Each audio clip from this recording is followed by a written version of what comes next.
Сәлем баршаңызға, армысыздар достар. Мен сіздерді көргеніме қуаныштымын. Бүгінгі сабағымыз ETSP ашу деген. Жалпы үйде отырып ноутбукпен қалай 1 минутта ETSP ашамыз. ETSP ашу үшін ең бірінші біздер Яндекске немесе Googleға кіреміз. Содан соң ETSP получить онлайн деп жазамыз.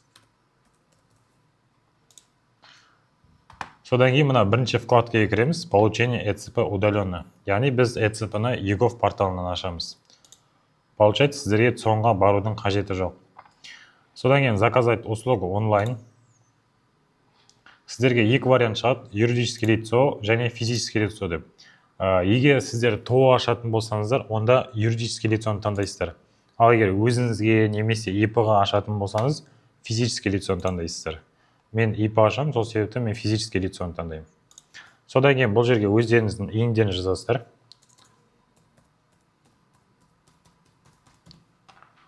Отправить запрос. Сосын, егер сізде удостоверение болса, удостоверение таңдайсыздар. Перейти к получению ETSP.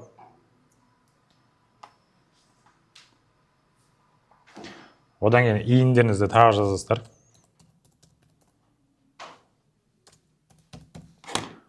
Өзіңіздің ЕГОВқа тіркелген номеріңізді жазасыз.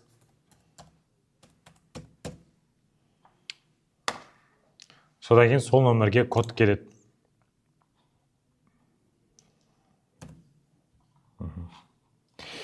Так, достар, енді қараңыздар. Бұл жерде негізі ноутбуктың камерасын пайдаланбаған дұрыс. Себебі каждый ноутбугі экраны немесе өзінің камерасы жақсы көрсете бермейді.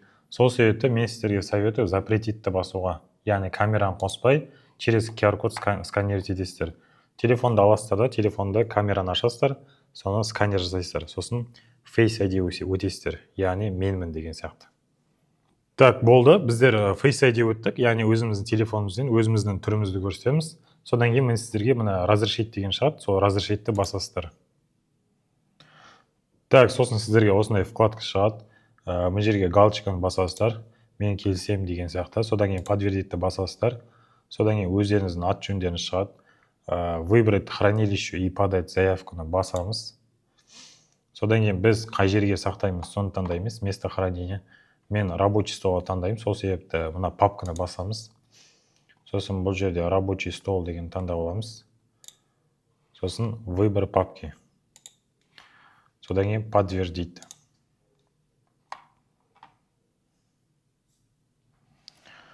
Енді қазір біздер ETSP-ға өзіміз пароль жазамыз.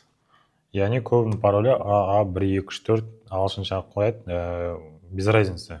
ETSP-ға ағылшынша болу керек, сосын цифр болу керек. Загрузить сертификатты басамыз. Мына жерге әркім өзінің паролін жазады.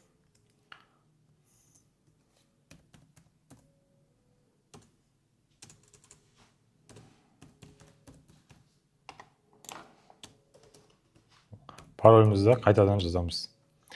Содан кейін подтвердитті басамыз. Все, құтты болсын. Сіздерге ETSP ашылды.